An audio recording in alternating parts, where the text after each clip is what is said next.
We're gonna talk about men. Men, this is important. Most men, when they take a picture, they stand like this. Or like this.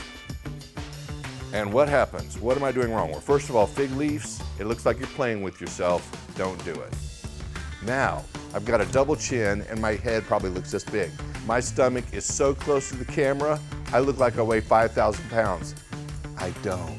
I look like an idiot. So let's talk about what a man's gonna do. I cross my legs. Sometimes I put my hand in my pocket. I lean forward. I stick my chin out, and sometimes I smile. Sometimes I give cheesy smile. Or sometimes I just go, just like that. Men, that's how you take a good picture. Every time.